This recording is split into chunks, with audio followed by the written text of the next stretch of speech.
안녕하세요. 영단기 대표 강사 권호경입니다. 오늘은 어제 있었던 시험이죠. 8월 10일 361회 시험에 대한 LC 총평 강의를 준비했는데, 사실은 시험 치고 난 다음에 많이 관심이 있으신 부분은 내가 한 게 이제 맞았는지 몇 개나 맞았는지겠지만, 지금 이제 하루 지났기 때문에 조금 더 넓게 보셨으면 하거든요. 그러니까 사실은 첫 시험보다는 두 번째 시험을 훨씬 더 많이 보시기 때문에, 저는 이 시험에 대한 어떤 맞는 개수도 물론 중요하겠지만, 사실 이번 시험에 조금 못 보셨어도 사실 8월 말 시험을 거의 대부분 여름방학 때 공부하시는 분들이 타겟으로 하고 있기 때문에, 이번 시험을 잘 여러분들이 분석하셔서 실제로 이제 8월 말에 있을 시험에 조금 청력을 다 기울이셨으면 좋겠다는 생각이 들고, 특히 이제 8월 10일 날 시험을 보셨던 분들이 보셔도 좋지만, 제 생각엔 8월 10일 날 시험 안 보신 분들이 많거든요. 제가 이제 오프라인 수업도 해서 오늘 제가 물어봤는데 안 보신 분들이 훨씬 많으시더라고요. 그래서 오히려 아예 8월 달 시험을 안 보고 8월 말로 바로 가시면 경향 쫓아가기가 조금 힘드실 수 있기 때문에, 오히려 오늘 이 시간은 8월 첫 시험을 놓치신 분들한테 더 도움이 되지 않을까 하는 생각이 듭니다.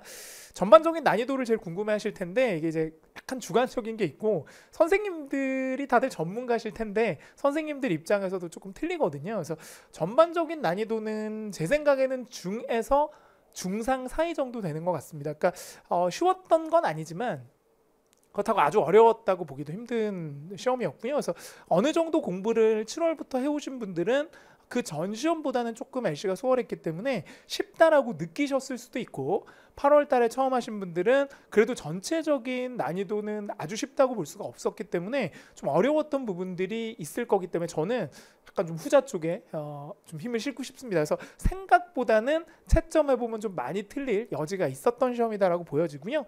821도 난이도가 아주 쉽진 않았습니다. 한두 개가 어려운 게 있었고, 2는 오히려 한참 어려웠을 때보다 떨어지긴 했습니다만, 여전히 간접 답변들, 돌려서 말하는 것들이 많이 출제가 되고 후반부에 성우 발음이 빠르기 때문에 얘는 그래도 중에서 중상은 최소한 유지를 하는 것 같고, 제가 이것도 중이라고는 매겨놨지만 아주 중보다는 약간 중상에 가까운 중이 아니었나 하는 생각이 드는 게, 펄트리가 조금 더 이번엔 까다로웠었죠. 그래서 앞쪽에는 좀 쉽게 패러프레이징이 안 된 문제들도 있었지만, 후반부로 그림 문제라던가 의도 파악 이런 것들은 난이도를 가지고 있었기 때문에 전반적인 느낌은 중간보다는 조금 까다로웠다 이렇게 보여집니다. 물론 점수대가 높은 분들은 쉽게 구하셨겠지만, 좀 애매한 점수대를 갖고 계신 분들은 조금 실수를 많이 하셨을 수도 있는 달이다 이렇게 봐야겠죠. 펄트 1부터 볼게요. 이제 이번 달 펄트 1이 좀 특이했던 건, 항상 이제 패턴이 제가 이 그림을 거의 안 바꾸고 총평을 했었는데 이번 달에 오랜만에 바꿨습니다. 좀 바뀌었다는 얘기인데, 보통 1인 사진이 한 두세 개, 2인 사진이 두세 개, 사물이 하나잖아요. 근데 사물이 하나인 건 똑같은데, 지금 보면은 1인 사진의 비중이 줄어들고 다수 사진의 비중이 올라갔고요. 이 다수 사진 중에는 2인 사진이 3개나 있었기 때문에 이번 달은 조금 독특하게 2명 나오는 사진이 좀 많았다고 봐야 되죠. 근데 뭐 이 경향은 계속될 거라고 보이진 않고요. 그러니까 매달 약간씩 이렇게 이제 기본적인 평균의 어떤 비율을 깨고 나오는 달들이 있기 때문에, 크게 뭐 펄트 1이 유형에 따라서 뭐 난이도가 올라가거나 하진 않으니까요. 그러니까 기본적인 틀 자체가 항상 말씀드리지만, 이게 명사, 동사, 명사 순으로 틀이 있거든요. 이게 리듬이 딴, 딴, 딴 이런 느낌으로 가잖아요. 이게 뭐 목적어일 수도 있고 전명구일 수도 있지만, 그래서 여기 나오는 명사, 동사들만 여러분이 암기를 조금만 해주시면 사실 문장으로 완벽하게 듣지 못하셔도 충분히 오답 서고법을 통해서 답을 찾을 수가 있거든요. 그래서 그렇게 여러분 보셔야 되니까 펄트 1은 좀 단어 싸움이다 이렇게 봐야 되고, 1인 사진으로 나왔던 것 중에 하나가, 또 이게 1인 사진이 하필이면 보통 이제 사람의 특징, 그 다음에 그러니까 동작적 특징이죠. 동작이나 상태, 아니면 외모, 아니면 배경인데, 어제는 또 배경이 나왔죠. 그러니까 이게 아주 쉽진 않았다는 얘기고요. 어제 어떤 그림이었냐면 막 빵을 썰고 있는데, 그래서 보통 예전 시험은 썰다 그러면 보통 이게 나오죠. 슬라이싱이나 커팅이 나왔어야 되는데, 어제는 그 사람의 동작이 아니라 오히려 왼쪽에 보면 카운터에 빵들이 놓여 있었거든요. 선생님은 또 빵을 좋아하니까 어마어마하게 큰 빵이, 그러니까 바게트도 꽂혀 있었는데 빵 하나가 엄청 큰 거예요. 그래서 그때 또 아침을 또 안 먹고 가서 굉장히 좀 입맛을 다셨던 기억이 나네요.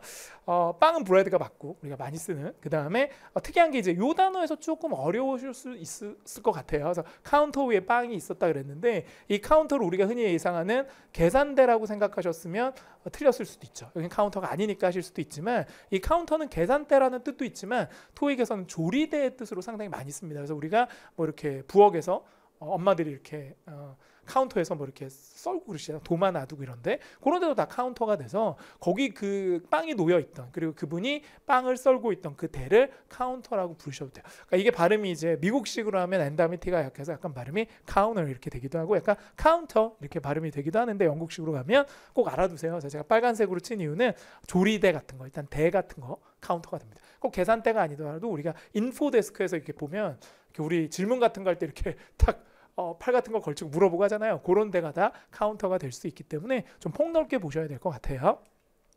두 번째 이제 다수 사진이 4개가 나왔었는데 2인 사진이 있었고요. 그 다음에 여러 명 나오는 사진들도 있었죠. 근데 사실 이 부분이 2인 사진이었다. 다수라고 나와 있긴 합니다만 좀 잘못 나와 있네요. 그래서 2인 사진이 3개, 여러 명 나오는 게 하나 있었고 이게 이제 다수지만 또 3명밖에 안 나와서 요즘은 막 사람들이 많이 나오는 그림보다는 2-3명 정도 이렇게 적은 소규모의 사람들이 나오는 다수 사진이 많이 출제가 되는 것 같습니다. 보통은 이제 공통점 찾죠? 공통, 상호 특징 아니면 한 명의 특징 마지막으로 사물의 특징 뭐 이렇게 보는데 배경 어제는 좀 골고루 나온 것 같아요. 그래서 공통점을 얘기했었던 게 이제 그 두 분이 실험 가운 같은 거 입고 이렇게 책 같은 거 보고 있는 그림에서 Looking at Book 요거 나왔었고요. 아주 쉽게 나왔죠. 그 다음에 2명이 이제 상호 특징이긴 한데 그 도서 대출 때 이런 데서 이렇게 책 같은 거 이렇게 주면서 앉아 있는 분이 이렇게 바코드로 하고 뭐 이런 것들. 그래서 이제 두 분이 이제 책상을 기준으로 서로 마주 보고 있었는데 그때 우리가 이 표현을 써요. across 그다음에 from each other 이 표현을 쓰거든요. 물론 여기 뭐 데스크나 테이블이 들어갈 수 있지만 이건 없다고 치고 이 두 가지 표현은 꼭 알아두세요. 서로 마주 보고 있을 때 across from each other 이렇게 씁니다. 그러니까 앉아 있으면 sitting across from each other, 서 있으면 standing across from each other 이렇게 쓰기 때문에 하나의 수거처럼 외워두세요. 서로 뭐뭐를 사이에 두고 서 있다, 앉아 있다라는 뜻이지만 실제로는 뭐 어제는 그냥 비동사가 나왔었죠. 서로 사이에 뭘 사이에 두고 있다 그럴 때 건너에 그래서 이렇게 쓰니까 알아두시면 좋겠습니다. 그래서 보통 뭐 책상이나 테이블 같은 게 있고 서로 마주 보고 앉아 있거나 서 있을 때 across from each other 쓰죠. 강사 여기 있기 때문에 발음할 때 약간 close처럼 들려요. close from each other 이렇게. 그 다음에 요거는 약간 좀 어떻게 보면 한 분이 그 파라솔 같은 걸 설치하고 두 분이 잡고 계셨던 그림인데 저는 오히려 그 펼치려고 하는 그분의 어떤 동작이 나오지 않을까 생각을 했었는데 사실 그 세 분의 공통점이 책상 근처에 다 서 있었다는 거예요. 그래서 스탠딩을 줬고 그다음에 뭐 near chairs 이렇게 나왔었거든요. 그래서 아주 기본적인 단어 보시면 단어들이 굉장히 어렵지 않은 단어들이 출제가 됐었죠. 그다음에 마지막 문제였었는데 얘는 사람이 나오긴 했었지만 약간 풍경 사진으로 봐야 될 것 같긴 해요. 그래서 나무가 이렇게 보도에 심어져 있었고 두 분이 이렇게 걸어가고 있는 보행자가 있었는데 되게 조그맣게 나왔고 자동차가 하나 있었거든요. 근데 그 사진에서 가장 메인이 됐던 건 역시 나무, 가로수가 굉장히 크게 부각이 돼 있었기 때문에 가로수가 나무들이 라인 줄지어 서 있다. 그다음에 이게 이제 실제 시험에서는 인도라고 할 때 사이드워크는 아니고 워크웨이라고 나왔었거든요. 그래서 워크웨이는 사람들이 더 걸어 다닐 수 있는 모든 길은 다 워크웨이라고 불러요. 뭐 사이드워크도 많이 나오니까 비슷한 의미로 보셔도 되겠죠. 이게 더 큰 의미를 가져요. 그래서 이런 어휘들, 명사, 동사들이 머릿속에 들어 있어야 풀 수 있는 문제들. 마지막으로 사물 배경 그림은 조금 오랜만에 좀 클로즈업된 사진이 나왔었는데 뭐 휴지통 같은 거 있고 그다음에 잡지 같은 거 꽂혀 있는 대가 하나 있었고요. 위에 그 게시판이 있었는데 거기 막 종이들이 붙여져 있었거든요. 그래서 포스트라는 말이 수동태로 쓰면 붙여져 있다. 왜냐하면 포스트가 게시하다는 뜻이니까 우리도 뭐 인터넷에 막 게시판에 포스팅한다는 말 쓰잖아요. 그다음에 게시판 요 단어 꼭 알아두세요. 블루틴 보드 또는 노티스 보드라고 부르는데 대부분 블루틴 보드라고 부릅니다. 그래서 여기 페이퍼가 있었거든요. 그래서 종이들이 게시가 돼 있었다. 게시판에 이렇게 이제 수동태로 잘 썼고 함정들을 좀 보면 이게 뭐 매번 나오는 것 같아요. 나 이건 아예 고치지도 않았어요. 지금 총평 한 몇 개월 연속으로 하는데 계속 이건 그냥 쓰고 있거든요. 그 1번 그림에서 여자분이 한 분 안경을 이렇게 쓰고 계셨거든요. 근데 이게 이제 우리말로 하면 착용하다가 되지만 실제로는 얘랑 얘는 구분을 해야 돼요. 얘도 착용하다, 얘도 착용하다인데 얘는 상태. 그러니까 선생님이 지금 안경 쓰고 있는 것처럼 이렇게 쓰고 있는 거고 푸딩 온은 잡고 쓰려고 하는 거거든요. 근데 보통 이건 답으로 안 나와요. 대부분 다 쓰고 나오지 막 사진에서 막 쓰려고 하고 막 입으려고 하는 거는 잘 안 나오니까. 그래서 어제도 안경을 쓰셨던 분이 계셨는데 상태로 지금 나오셨기 때문에 이런 동작은 바로 듣자마자 오답 처리했었으면 되는 문제가 있었고요. 그 다음에 이것도 많이 아시는 BPP의 수동태는 정지 상태거든요. 뭐 쉽게 하자면 be emptied 그럼 무슨 느낌이냐면 이게 비우다니까 비워져 있는 거, 이미 비워져 있는 거. 근데 이게 being을 넣어버리면 이게 뭐뭐가 되어지는 중이란 뜻이에요. 그래서 우리말로 해석하면 비어지고 있는 중이니까 비어져 있는 건 아니고 사람이 나와서 뭐 쓰레기통 이런 걸 비우려고 하는 모습이 나와야 being이 들어가는데, 그래서 보통 선생님들이 얘기하기를 사람이 있어야지만 being이 답이 된다라고 합니다. 물론 예외도 있어요. 뭐 전시하다 진열하다 그런 건 사람 없어도 이렇게 쓰죠. be being displayed. 근데 이런 건 잘 안 나오니까.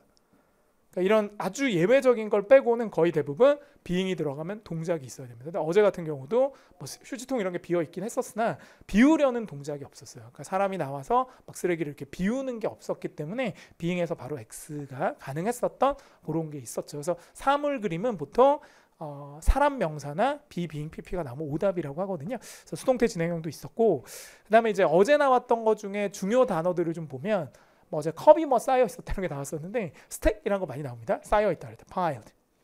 근데 어제 주방 그림에서 접시는 쌓여 있었지만 컵은 쌓여 있지 않았었죠. stir 어려운 단어입니다. stir는 휘젓다. 제가 예전에 좋아했던 요리 중에 뭐 stir fried 뭐 이런 거 있었어요. 그러니까 이 stir fried가 뭐냐면 휘저어서 볶은 거야. 선생님이 이렇게 뚱뚱한 이유가 튀긴 걸 너무 좋아해요. 오케이? 계속 갑니다. 튀긴 건 다 맛있는 것 같아. shaking hands는 악수하다. 많이 나오는 표현인데 어제 그 대출 때 그림에서 마치 악수하려는 것 같았지만 사실 가운데 책이 있었기 때문에 성립이 안 됐었고, 다음 좀 안 보이시죠? being installed. 벤치가 설치가 되고 있다. 이런 것들이 있었는데 벤치가 있긴 있었으나 실제로는 설치하는 모습이 없었고, 그다음 scattered 꼭 알아두세요. 보이시나요? 제가 잠깐 빠질까요? 전 잘렸지만 보셨죠?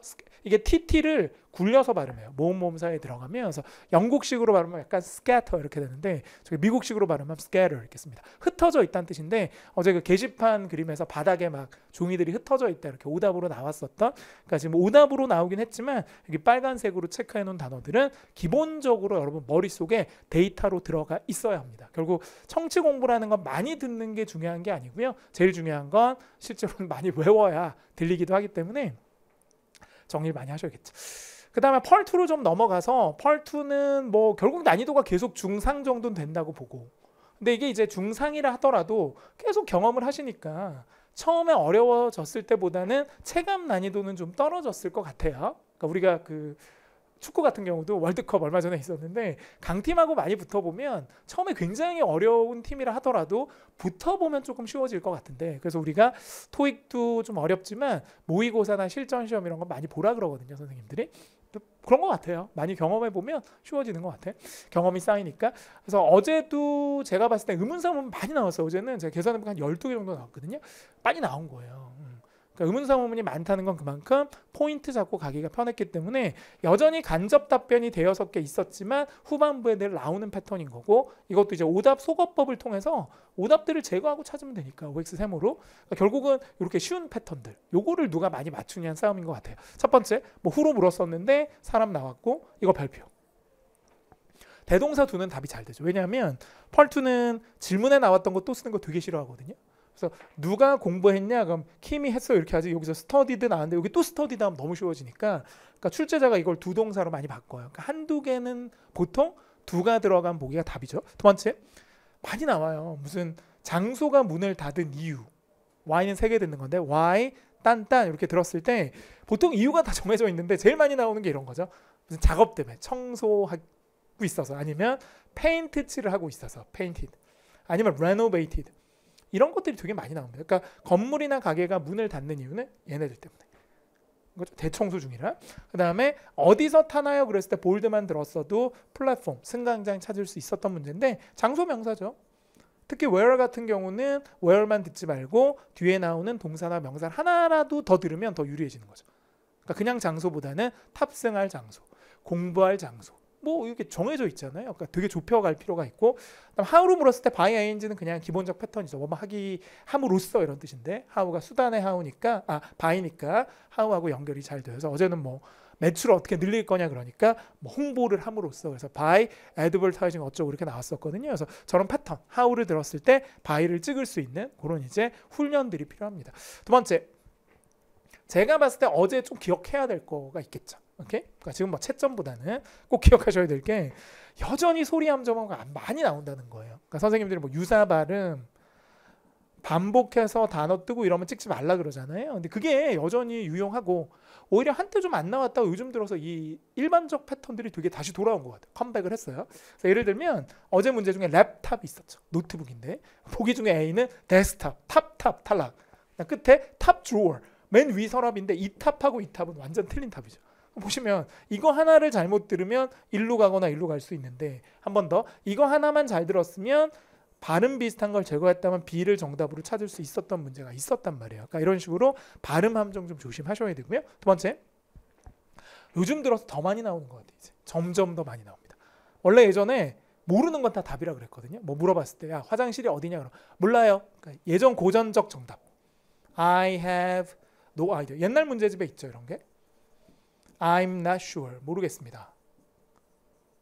I don't know. 이런 거. 무조건 답이죠. 근데 이런 패턴이 잘 안 나오죠. 너무 많이 써먹었기 때문에 요즘 모른다 그럴 때 뭘 주냐? 이런 걸 줍니다. 그래서 어제 이게 다 나왔어요. 세 개가. 첫 번째, 누구누구한테 물어봐. 많이 나와요. 그러니까 you should ask 권 선생님 이렇게 쓴다는 얘기죠. 나는 모르겠다. 권 선생님한테 물어봐라. 어떤 질문이 와도 야, LC 공부는 어떻게 하나요? 권 선생님한테 물어봐. RC는 어떻게 하나요? 요즘 제가 RC도 하니까 권 선생님한테 물어봐. 이렇게 할 수 있고. 두 번째, 뭐 전화해서 알아보겠다도 돼요. 내가 모르니까. 야, 거기 언제쯤 배달해 준대? 전화해서 물어볼게. 모르겠다는 얘기죠. 그러니까 find out이나 ask 그리고 check 요게 삼총사가 되게 잘 나와요, 시험에. 그러니까 이런 스킬을 좀 알고 있다면 정말 하나도 몰라도 보기 중에 check 찍으면 10개 중에 7, 8개 맞는다는 얘기인데 결국은 뭐 내가 청취력이 좋다면 이런 스킬들을 의존할 필요가 전혀 없지만 조금 청취력이 약하다면 의존해 보는 것도 괜찮을 것 같습니다. 그 다음에 누가 알 거야. 이 패턴도 많이 나와요. 슈든 강한 추측. 그래서 어제는 뭐 매니저님이 아실 거야. 그러니까 난 모른다는 얘기죠. 그래서 미팅이 언제야? 그럼 사장님이 아실 거야. 이렇게 줍니다. 그래서 이런 식으로 누가 알고 있을 것이다. 내가 알아볼 것이다. 물어볼 것이다. 네가 물어봐라. 이런 표현들은 모른다 계열의 정답이다 라고 보시면 좋을 것 같습니다. 마지막으로 저는 이거 되게 많이 강조하죠.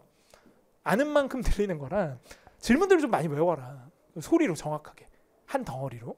그러니까 파트 1처럼 이렇게 끊어서 들어서 파악하면 안 되고요. 세트로 들어야 2가 편해질 텐데 그래서 어제 이제 많이 여러분 아시는 why don't 뭐만 하지 그래요. 세트로 그죠? why 따로 don't 따로가 아니라 why don't 이렇게 똑같이. 두 번째, what do you think 이런 건 그냥 수거처럼 외우세요. 무엇을 생각해요가 아니라 어떻게 생각하세요. 의견을 물어볼 때 쓰는 거고 how do you like는 어떻게 좋아요가 아니죠. 이게 관용 표현이니까.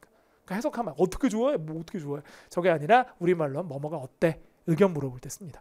권호경 선생님 수업은 어때? 그러면 What do you think of Mr. Kwon's class? 하거나 How do you like Mr. Kwon's class? 이렇게 쓰시면 정확한 영어가 되거든요. 그래서 이 두 가지 같은 의미를 가지는데 어제 둘 다 출제가 됐었죠. 계속 갑니다.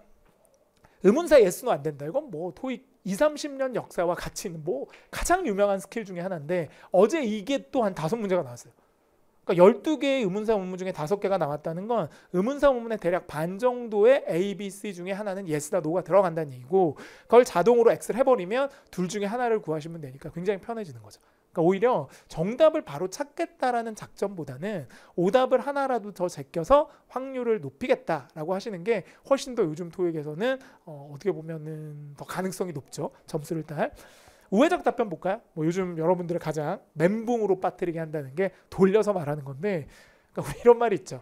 야, 너 내가 못 이겨서 피하는 게 아니라 더러워서 피한다 이런 말이 있는데 약간 그런 게 좀 통하는 것 같아요. 그래서 잘 해석해 보면 하실 수도 있겠지만 다음 문제도 풀어야 되고 미련도 가질 테니까 오히려 우회적인 건 세모해버리고 나머지 2개를 제끼면 돼요. 왜냐하면 오답들은 요즘 굉장히 정형화돼서 나오니까 전 항상 이렇게 풀어요. 그래서 답을 이미 구해놓고 OX로 세모된 걸 갖고 한번 생각을 해보는 거죠. 그래서 어제 나왔던 대표적인 우회 답변들 보여드릴게요. 첫 번째, 어떤 행사에 좀 참석해주세요. 그럼 예전에는 거의 대부분 can you가 청유하는 거니까 승낙 거절이었거든요. 그래서 좋습니다. 미안해요 이렇게 나왔지만 요즘 이렇게도 나옵니다. 제가 마감일이 다가오는데요. 뭐 I have 뭐 데드라인 어쩌고 이렇게 나와요. 그러니까 제가 마감 시한이 있어서요. 그 얘기는 못하겠다는 얘기죠. 그러니까 이게 돌린 거예요 지금.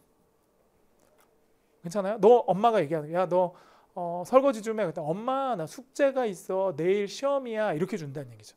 오케이? 많이 돌렸죠. 두 번째, 복사 좀 해주세요 라고 권유했더니 승낙 거절 중에 하나가 아니라 이렇게 이미 내 책상 위에 있어. 그 얘기는 복사할 필요 없다는 거야. 내 책상에 있으니까 가져가라는 얘기. 어렵죠. 야, 명함 좀 줘. 그러니까 여기 있네. 뭐 이런 식으로 얘기할 수가 있는 거라서 그러니까 말만 되면 되는 것 같아요. 그러니까 옛날 구토익은 패턴이 굉장히 정해져 있어요. 청유문 그러면 승낙답 따다닥, 거절답 따다닥. 요즘도 그렇게 나오긴 합니다만 그 중에 일부 문제는 이렇게 어떻게 보면 되게 자연스러운 회화적인 답들이 많이 나오기 때문에 많이 어려워졌습니다. 세 번째, 뭐 있습니까? 물어봤더니 예전 같으면 있다, 없다 이렇게 얘기하지만 요즘은 이렇게 얘기해요. 제인한테 빌려줬어. 그 얘기는 뭐라고요? 없다는 거예요. 야, 스테이플러 있니? 나 좌한한테 빌려줬는데 어제 그렇게 나왔어요. 그래서 뭐 빌려주다 그럴 때 랜드를 쓰잖아요. 그래서 랜디 투 누구 뭐 이런 식으로 없다는 거죠. 빌려줘서 나한테 없어. How do you like? 아까 했었던 거 뭐가 어때? 라고 물어봤더니 휴가 갔었다. 이거 괜찮네요. 어제 시험에 대해서 제가 물어보는 야 어제 시험 어땠냐? 그랬더니 선생님 여름에 누가 토익 봐요. 휴가 갔다 왔었거든요. 제 마음이 너무 아프겠죠. 그래서 이런 식으로 이 동네에 없었다라든가 참석을 못했다라든가 결국 모른다는 내용인데 어제는 뭐 휴가를 갔었다라고 얘기를 했기 때문에 전혀 의견이 없겠죠. 부럽습니다. 어제 휴가 갔다 오신 분들. 계속 갑니다. 이것도 되게 특이한데 what은 별 뜻이 없어서 뒤에 있는 명사를 잡으셔야 되고 carry라는 말은 제가 뭐 실제로 넣었어요. 지금 어제 나온 건 아니지만 이게 취급하다라는 뜻이 있어서 어제 carry는 사실 그 의도 파악하는 문제 펄2에서 나왔었던 단어죠. 그래서 어떤 브랜드를 파세요라고 물었더니 브랜드를 준 게 아니라 오히려 뭐라고요? 저희는 수리만 하거든요. 여기 멘붕. 이런 식으로 준다는 얘기죠. 언제 소개팅 하실 거예요? 저 결혼했는데요? 뭐 이런 게 답이라는 거예요. 그러니까 이게 어떻게 보면 쉽지가 않죠. 그러니까 브랜드가 없다는 거야. 우리는 수리만 하니까. 그러니까 토익 공부 어떻게 하세요? 저 토플하거든요. 이렇게 할 수 있다는 얘기인데 쉽지가 않습니다. 그래서 많이 돌려서 주기 때문에 저런 패턴들을 공부하시면서 익혀주시는 게 필요해서 펄2를 제가 조언을 좀 드리자면 질문을 좀 많이 외워라. 문제 푼 다음에 그냥 넘어가지 말고 틀린 거든 맞는 거든 내가 질문을 잘 모르면 최소한 앞덩어리 정도는 기억을 하셔서 듣고 따라 하시고 정답만 찾지 말고 정답을 이해하려 하지 말고 오히려 정답은 그렇다 생각하고 왜 오답을 이렇게 줬을지를 생각하시면 훨씬 더 늘 겁니다. 그러니까 오히려 정답 속에 정답을 찾는 게 아니라 오답 속에 정답이 있다라고 보시는 게 맞을 것 같아서 오히려 오답의 틀들을 연습을 하시는 게 더 도움이 될 것 같아요. 펄 3, 4로 갈까요? 이건 이제 뭐 초보들이 제일 어려워하시는 부분이고 선생님이 인강이 되게 많죠. 선생님 인강을 많이 들으시는데 뭐 여다나 같은 경우는 스터디도 하시고 그러시잖아요. 그래서 많이들 물어보시는데 역시 펄 3, 4는 처음 할 때 조금 진입 장벽이 있습니다. 1, 2는 그냥 듣고 풀면 되는데 3, 4는 문제를 읽어야 되니까 그러니까 문제가 좀 눈에 익어야 될 것 같아요. 그러니까 눈에 읽는다는 게 결국 머릿속에 강제로 넣어놔야 눈에 익을 텐데 그러니까 이게 좀 필요하다. 그러니까 결국 이제 제일 중요한 거는 세 문제를 어떻게 요약을 하느냐인데 미리 보셔야 되긴 하는데 그냥 밑줄만 치시면 안 되고요. 유형을 봐야 돼요. 그러니까 이게 RC만 유형이 있는 게 아니라 LC도 유형이 있거든요. 예를 들어서 주제 찾는 문제인지 세부사항 문제인지 약간 독해처럼 아니면 청유 문제인지 넥스트 문제인지 그러니까 문제만 잘 파악을 해도 답이 어디쯤 나올지가 대충 보이기 때문에 두 사람의 대화가 있다고 생각하면 이걸 다 듣는 게 아니거든요. 물론 듣긴 듣는데 강약을 주고 듣는 거예요. 그러니까 뭔가 초반에 답이 나올 게 있으면 앞부분을 더 집중해서 듣고 후반부에 답이 나오는 문제면 뒤쪽을 더 집중해서 들어야 되니까 약간의 강약이 있어야 될 것 같습니다. 키워드 있으면 땡큐하고 받으시고요. 긴 보기는 요약을 하시는 게 좋아요. 물론 문제 3개를 요약하는 게 우선이긴 한데 문제가 조금 눈에 들어오면 시간이 있으면 그냥 놀지 말고 긴 보기를 한 번이라도 밑줄을 쳐놓으면 훨씬 더 찾기가 편해집니다. 대표적인 유형 좀 볼까요? 어제 나왔던 거. 무엇을 제안합니까? 할 때 오퍼는 본인이 뭘 해주겠다고 제안하는 건데 위치로 따지면 후반에 잘 나오는 거고 정답을 주로 끌고 나오는 표현이 I can, I will, let me 이게 삼총사거든요. 그러니까 이런 걸 알면 진짜 오퍼 문제가 나면 그냥 기다리는 거예요. 끝까지. 남자 대사 중에 I can 하면 뒤에 여기를 듣는 거죠. 그게 노려듣기라는 거죠. 그러니까 답이 우연히 들리는 게 아니라 정말 뒤에 뜨는 거예요. 계속 갑니다. 어제 ask about 나왔었거든요. 그러니까 이게 ask만 쓰면은 요청하다지만 about이부터 물어보다가 돼요.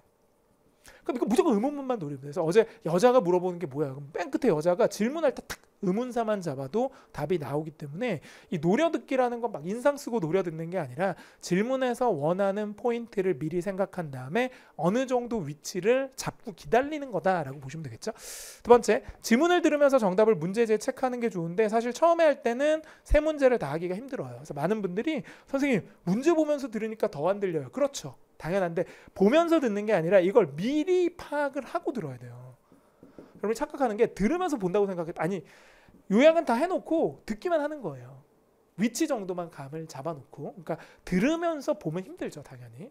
그러니까 눈 감아도 좋은데 중요한 건 처음에 세 문제를 어느 정도는 파악을 해두시는 게 중요하다. 선택과 집중이 뭐냐? 답만 듣는 건 아니고요. 쭉 듣긴 하는데 답하고 관계없으면 버리고 이건 중요하다고 생각되면 바로 찍는 건데 이거는 훈련이 필요한 것 같아요. 그러니까 이론으로 하는 게 아니라. 그러니까 문제가 어느 정도 누적이 돼야 되고 머릿속에 푸는 게 손에 좀 익어야 이게 되지 처음에 하려면 되게 힘들거든요. 그러니까 마치 멀티가 왜 어려우냐 들으면서 보는 게 피아노 같은 경우 한 손으로 치는 건 쉬운데 양손으로 칠 때 되게 어렵고 또 뭐 있을까? 수영 같은 거 할 때도 막 수영은 쉬운데 음파 막 호흡까지 하려면 되게 어렵거든요. 그러니까 그게 처음엔 어렵지만 익숙해지면 좋아요. 헬스장 가서 막 운동할 때도 이게 호흡을 따져야 되거든요. 뭐 날숨 들숨 얘기하는데 막 하면 쉽지. 근데 그게 아니라 그거를 제대로 하면 처음엔 되게 힘들어요. 저도 옛날에 지금 뭐 운동 안 하지만 막 벤치프레스 이런 거 할 때 저 혼자 할 땐 막 50개씩 했거든. 근데 이제 그 트레이너가 할 땐 되게 힘들어요. 신경 써야 돼 이렇게 막 하는데 트레이너 또 특징이 뭔 줄 알아? 10개 하라 그래 놓고 10개만 하면 또 하나 더 하라. 하나 더 막. 그래서 그분이 항상 저한테 10개까지 한 건 누구나 합니다. 한 개를 더 해야 돼. 그래서 10개를 더 시켜요. 막 손 막 떨리거든요. 그때 근육이 붙는 거래요. 여러분도 마찬가지. 그러니까 와 이런 거지. 이제 그만해야겠다. 그때부터 시작.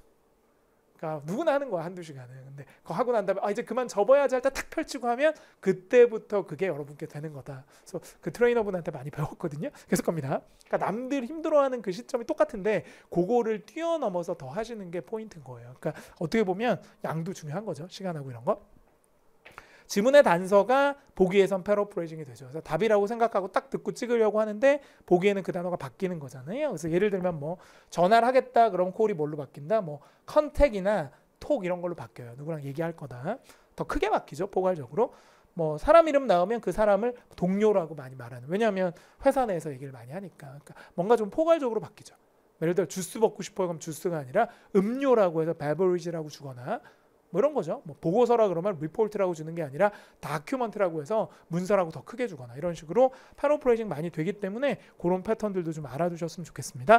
펄3에서는 뭐 제일 어려워하시는 게 의도 파악하고 또 시각 정보 연계 문제가 최근 들어 조금 어려워지고 있기 때문에 둘 다 봐드리도록 할게요. 일단 의도 파악은 독해에서도 나오죠. 근데 독해에서는 제가 뭐 수업 때 많이 하지만 어렵지가 않아요. 독해는 뭐 온라인이나 문자 메시지에서 그 빈칸을 눈으로 보여주고 그 앞에 사람 대사를 눈으로 보고 하면 되니까. 근데 LC는 보이지가 않죠. 그 문장이 언제 뜰지도 모르고 그 앞에 거를 또 들으셔야 되는데 앞에 건 듣기가 쉽지 않으니까 난이도가 높다. 근데 결론은 전후 문맥이죠. 그러니까 해당 따옴표 안에 들어있는 문장이 왜 나왔는지는 펄3 같은 경우는 앞 사람이 뭐라고 얘기했는지가 굉장히 중요하고 이 말 뒤에 있는 말까지도 같이 들어야 종합해서 의도를 파악하실 수 있습니다. 두 번째, 이게 어렵죠. 이게 언제 뜰지 모르니까 의도 파악이 들어있는 문제가 2문제거든요. 39문제 중에. 그런 지문은 어느 정도는 전체 해석을 해주시는 게 좋아요. 꼭 그 문맥을 몰라도 전반적인 해석 속에서 추론할 여지가 생기기 때문인데 그러니까 어제 했던 거 중에 이거 볼까요? 이게 나왔었죠. 예를 들면 좀 변형하긴 했는데 월요일이 아니었나요? 근데 그 말을 한 이유는 몰라요. 그러니까 앞 사람이 뭐라 하니까 얘가 그렇게 했을 텐데 앞 사람 대사가 뭐였었냐면 뭐 사실 오후에라고 했지만 실전에서 뭐 30분 뒤에 회의 준비하세요. 그랬더니 이분이 회의는 월요일 아니었어요? 놀란 거예요. 그러니까 뒤에 얘기합니다. 준비를 아직 못했는데. 그러니까 이 말을 한 이유는 뭐 하기 위해서? 놀라움을 표현하기 위해서. 우리 놀랄 때 그러잖아. 막 시험할 때 내일 시험이야 그럼 다음 주 아니었어요? 뭐 이렇게 쓰는 게 보통 놀랐을 때 예상 못했을 때 쓰는 거예요. 그래서 그게 이제 어느 정도 보기를 보고 상황상 맞는 걸 찍는 거니까. 그러니까 뭔가 앞대사가 중요하죠. 앞대사와 이대사. 이게 한 7, 이게 3. 계속 갑니다. 약도 문제 가끔 나오는데 시각 정보에서 약도나 지도 문제는 두 가지가 포인트죠. 장소의 전치사랑 지형 지물을 들어라. 지형 지물은 여자분들은 잘 모르실 수도 있겠어요. 정답을 제외한 다른 보기를 보란 얘기인데 예를 들면 어제는 뭐가 있었냐면 약간 이런 백화점 플로어 플랜 같은 게 나왔었고 문제 자체는 뭐였었냐면 남자는 어디로 갈 거냐. 문제가 나와요. 그러니까 그림부터 보면 안 되고 문제를 봐야 되는데 시각정보 연계 문제의 특징은 보기 중에 나와 있는 답은 절대 소리로 주지 않습니다. 왜냐하면 그림도 봐야 되고 듣기도 해야 된다는 거예요. 그러니까 예를 들어서 이분이 B로 가야 되는 거야. 이분이 B 가게로 가세요. 그렇게는 안 한다는 얘기죠. 그럼 그림 볼 필요가 없죠. 그냥 B 듣고 B 하면 되니까. 그래서 오히려 들려주는 건 함정일 가능성이 높고, 그럼 만약에 B로 가야 된다라고 설명하고 싶으면 B라고 하면 안 되는 거예요. 그럼 어떻게 해야 되냐? 장소의 전치사와 지형지물을 이용하는데, 지형지물 이런 게 지형지물이죠. 분수, A, C, D 이런 게 지형지물이고, 그 다음에 장소의 전치사는 뭐냐면 뭐 건너에 있다라든가 옆에 있다라든가 사이에 있다라든가 이런 걸 줍니다. 근처에 있다라든가. 그럼 어제는 어떻게 줬었냐면 이분이 가방을 반품을 해야 돼요. 물어보는 거죠. 백화점 여기 있는 거예요. 얘네들이 You're here. 여기 약도를 보는 거죠. 그래서 여기서 얘기를 합니다. 그래서 그분이 얘기를 하죠. 뭐 쭉 가셔서 분수를 따라가셔야 돼요. 그분 얘기대로 쭉 가시는데 분수를 지나가시면 D라는 가게가 보여요. 그렇게 해요. D라는 가게. 이걸 줍니다. 함정이죠. D라는 가게 바로 건너에 있는 가게로 가시면 돼요. 이렇게 줍니다. 그러니까 이 D가 정답이 아니라 오히려 지형지물이 되는 거고, 건너라고 할 때 어제는 across from을 썼거든요. 많이 나와요. 근데 이 문제가 왜 좋았었냐? 좋았던 이유는 만약에 분수를 지나서를 못 들었으면 헷갈릴 수 있죠. 이게 이렇게도 건너가 되고 이렇게도 건너가 돼요. 대각은 아니지만 보통은 이렇게 건너겠지만 이렇게 생각할 수도 있어요. 근데 중요한 건 분수를 지나가라 그랬기 때문에 지나가서 건너면 다시 가라는 건 말이 안 돼요. 이미 여기까지 왔으니까. 그럼 이렇게 건너일 것이다 라고 생각할 수 있으니까, 만에 하나 이렇게 보셨으면 C를 찍을 수도 있는데 분수를 파운트를 지나가라 그랬기 때문에 그 부분까지 듣고 가셨으면 더 좋았죠. 그러니까 예전보다 조금 틀려진 게, 이제 시각정보 연계 문제도 한 2가지 정도를 듣고 종합해야 될 수도 있고, 하나 더 약간 함정들도 조심해야 돼요. 그러니까 D라는 가게를 듣고 D를 찍으면 안 되는. 이해하셨을 것 같습니다. 표문제 하나 더 볼까요? 표문제, 이거 어제 뭐였었냐면 뭐 박물관 이런 거에서 매표소 얘긴데, 이렇게 표를 주고 문제를 봐야죠. 뭐 항상 이렇게 시각정보 연계 문제는 앞에 look at the graphic이 있죠. 3문제 중에 1개만 연계가 되는데, 어제 얘기합니다. 10불입니다 얘기를 해요. 그러니까 이분이 깜짝 놀라면서 그래요? 알겠습니다 이렇게 얘기하는데, 중요한 거는 지금 문제가 뭐였었냐면 여자가 할인을 받는 이유는 여기 있는 게 다 보기에 나왔어요. 중요한 건 보기 중에 나와 있는 정보는 없다고 생각하시면 돼요. 그러니까 여기 보면 제가 아바타라고 얘기를 드렸는데, 그러니까 만약에 일요일이었기 때문에 할인을 해준다 그러면 일요일 얘기를 하면 안 돼요. 그럼 시각 정보가 아니죠. 그러니까 일요일하고 똑같이 쓸 수 있는 게 얘가 아바타인 거야.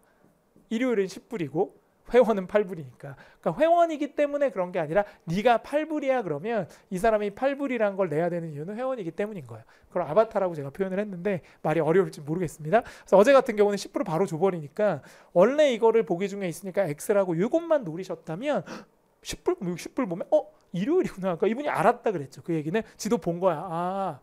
정가는 15불인데 오늘 일요일이라서 10불인 거구나. 자기도 모르게 할인 받은 거예요, 이분은. 그래서 우리도 가끔 그런 경우 있죠. 10,000원인 줄 알았는데 8,000원입니다. 막 당황하다가 8,000원 딱 보니까 학생 8,000원이요. 내가 학생이구나. 막 이렇게 할 수도 있죠. 좋습니다. 뭐 그렇게 찾는 Part 4로 갑니다. Part 3, 4는 비슷해요, 푸는 방법이. 다만 얘는 2사람 또는 3사람이 얘기하는 거고 얘는 1사람이 길게 얘기하죠. Part 4의 특징은 나오는 지문이 되게 정해져 있다는 얘기죠. 그러니까 뭐 10개의 지문이 나오지만 10개를 다양하게 주지는 않고요. 그러니까 제일 많이 나오는 게 이런 발췌문. 그러니까 어제는 워크숍, 미팅, 그다음에 인터뷰 이렇게 3가지 다른 상황의 발췌문이 나왔었고요. 안내는 워낙 많이 나오는 거고, 어제 특징은 조금 전화 메시지가 적게 나왔어요. 보통 2-3 지문, 평균 2개, 3개까지도 나오는데 어제는 1개밖에 안 나왔었고요. 방송 중에선 뉴스가 나왔었고, 그다음에 톡, 설명, 소개 이런 거 많이 나오는 거죠. 근데 어제는 그 가이드 지문 이런 것도 빠져서, 그러니까 들어왔다 나갔다 하는 게 있고 매번 나오는 게 터줏대감들이죠. 얘네 뭐 이런 애들은 거의 터줏대감급이죠. 보겠습니다. 어제도 마찬가지. 역시 어려워하시는 게 의도 파악하고 시각 정보 연계 문제인데, 의도 파악은 뭐 있었었냐면 이렇게 이제 주는 게 있었어요. 그래서 근처에 지하철역이 있습니다. 사실 어제 시험은 뭐 버스가 여러 대 있습니다. 이거였었지만 약간 변형을 좀 시켰어요. 근데 앞에 걸 들어야 돼요, 얘도. 앞뒤. 특히 앞에 게 더 중요한데, 그래서 쭉 행사 설명을 하면서 그 얘기를 해요. 처음에 여기 근처는 차가 너무 막혀요. 근데 지하철역이 있습니다 라고 얘기를 합니다. 그럼 우리가 못 들어도 무슨 얘기야? 여긴 되게 막히니까 차를 타고 오지 말라는 얘기고, 지하철역이 있어요 그 얘기는 웬만하면 못 타고 오라는 거예요. 지하철 타고 오세요. 그러니까 꼭 지하철을 타고 오세요 이렇게 청유문을 던지지 않더라도 차가 막히는데 여기는 뭐가 있다? 지하철역이 있다는 게 우리가 의도를 파악해 보자면 뭐가 된다? 행사장에 뭐를 타고 와라? 지하철을 타고 와라. 어제 같은 경우는 행사장에 버스를 타고 오세요. 이게 정답이 됐었죠.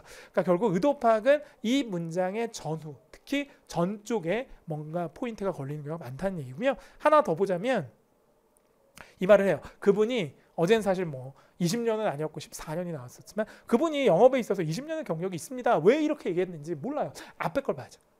그러니까 누구를 소개하면서 얘기를 해요. 이분은 잠시 이 일을 하진 않으셨지만 실제로 경력이 20년이나 돼서, 그 얘기는 이분이 잘할 거란 얘기야. 잠시 거기 떠나 있었지만. 그러니까 뭐 하기 위해서? 안심을 시키기 위해서. 그러니까 청자들이 뭐야 요즘 일 안 했던 분 아니야, 그렇게 할 수도 있지만 사실은 경력이 대단하신 분인 거죠. 그러니까 제가 만약에 토익 강의하다가 1년 쉬었다 다시 오는 거야. 그럼 막 사람들이, 학생들이 뭐야 최근에 못 봤던 선생님이야. 그러니까 딱 소개할 때 이 선생님으로 말하자면 15년 이상 경력이 있어요. 우와, 그러니까 15년 경력이니까 한 1년 쉬고 와도 다 남아 있겠죠 그게. 그러니까 그게 이제 reassurance라고 해서 어제 나왔었거든요. 안심을 시키기 위해서. 뭐 알아두시면 좋겠습니다. 추천하기 위해서로 예전에 나왔었던 적이 있는데 어제 이제 보기가 살짝 바뀌어서 reassurance로 좀 바뀌었었습니다. 그다음 마지막으로 시각 정보 하나 보고 마무리할 텐데, 그러니까 어떤 패턴은 좀 정해져 있다. 그래서 의도 파악은 좀 어렵지만 시각 정보는 할만하거든요. 아직도 전형적 문제였어요. 어제 문제부터 봐야 돼요. 이 표를 보면 안 되고. 표는 하나하나 볼 시간 없으니까 어떤 수업이 취소가 되었나 그러고 이게 3개가 다 나와요. 4개가. 그러니까 우리 배운 대로 하자면 보기 중에 나와 있는 과목은 보지 마세요. 나중에 답 구할 때 써야 되니까. 그럼 얘네들의 아바타가 뭐냐? 청취는 1시에 하고 문법은 2시에 하고 독해는 3시에 하고 4시에. 그러니까 이걸 봐야 된다니까요. 그러니까 보기 중에 있는 데이터는 버리고 얘만 들어라. 그러니까 취소란 말 나오겠죠. 그래서 어제 그분이 뭐라 그랬냐면 3시 수업이 취소가 됐습니다. 그럼 3시 보면 돼. 그럼 3시로는 답이 안 나오죠. 3시는 들었지만, 그러니까 둘 다 봐야 되죠. 듣기도 해야 되고 실시라는 정보도 청취를 통해서 들어야 되지만 그 3시를 갖고 독해라는 정보를 눈으로 봐야 하니까 듣기 하나 보기 하나 해서 1대1이 돼서 이게 1+1이 된 거예요. 그러니까 이게 어떻게 보면 연계가 된 거죠. 그럼 결국 정답이 뭐가 돼요? 독해. 그러니까 3시만 들었어도 답이 안 나오고 표만 봐도 전혀 캔슬될 게 뭔지 모르니까 정말 캔슬이라는 키워드를 이용해서 3시를 듣고 그걸 보고 마지막에 독해라는 걸 봐야 되니까 정말 시각 정보는 마지막에 답이 뜨는 거겠죠. 맨 끝에 이걸 보고. 근데 이게 연결고리, 연계고리가 된 거거든요. 그러니까 뭐 이런 상황들이 사실은 시각 정보 종류가 여러 가지 다양하게 나올 수는 있습니다만 실제로는 틀은 똑같아요. 그러니까 보기도 하셔야 되고 듣기도 해야 된다. 그리고 보기만 하고 답을 구하시면 안 되고 듣기만 하고 구하셔서도 안 되니까 들려주는 정답을 되게 조심해야 되겠죠. 들려주는 게 보기 중에 있다고 막 찍을 건 아니다라고 생각을 해야 됩니다. 항상 제가 총평 강의하고 난 다음에 후기 이벤트 하거든요. 그래서 저희 영단기 홈페이지 보면 선생님 후기 쓰는 데 있으니까 오늘들은 총평에 대한 간단한 후기 써주시면 이메일 주소 같이 남겨주세요. 그럼 제가 LC 전략 노트라고 해서 좀 분량이 많은 자료긴 한데 PDF 자료 보내드릴 거고요. 한번 가볍게 읽어보시면 LC의 전반적 포인트 아실 수 있으니까 특히 LC적으로 조금 힘드신 분들은 많은 도움이 되는 자료입니다. 자, 여기까지 정리하겠습니다. 그래서 앞으로 뭐 또 제가 다음 달에 정기 토익 총평도 하겠지만 저희가 또 라이브 특강도 해요. 그래서 선생님이 매달 2번째 시험 치기 바로 직전 금요일 날 라이브 강의도 하니까 무료 강의니까 많이 와서 들어주시고, 또 기회가 돼서 뭐 지금 하고 있는 여러 가지 여단아 스터디도 있고 그다음에 선생님 또 과목도 있고, 또 요즘은 제가 RC 커리큘럼도 찍고 있기 때문에 RC가 약하신 분들은 기초부터해서 쭉 들을 수 있는 커리큘럼도 있거든요. 그래서 여러 가지 여러분들 궁금하신 점, 꼭 선생님 수업을 안 들어도 전반적으로 토익에 궁금한 점이 있으시면 그 선생님 페이지가 위에 있거든요. 선생님 탭에 보면 선생님 이름 좀 맨 위에 있으니까 권호경 선생님 딱 클릭하고 거기서 이제 학습 질문란에 다양한 질문 주시면 선생님이 직접 보고 답글 달아드리도록 할게요. 오케이? 그래서 여러 가지 여러분들 노력 많이 하고 계시니까 8월 말에 좋은 성적 나왔으면 좋겠고요. 저도 뭐 서포트 계속 할 거니까 요 강의 들으신 분들은 저희 8월 말에 금요일 날 라이브 특강할 때 한번 다시 뵙고 또 RCLC 중요 포인트들 같이 정리했으면 좋겠습니다. 자, 화이팅하고 마무리할 거고요. 저희는 다음 강의 때 뵙도록 할게요. 화이팅!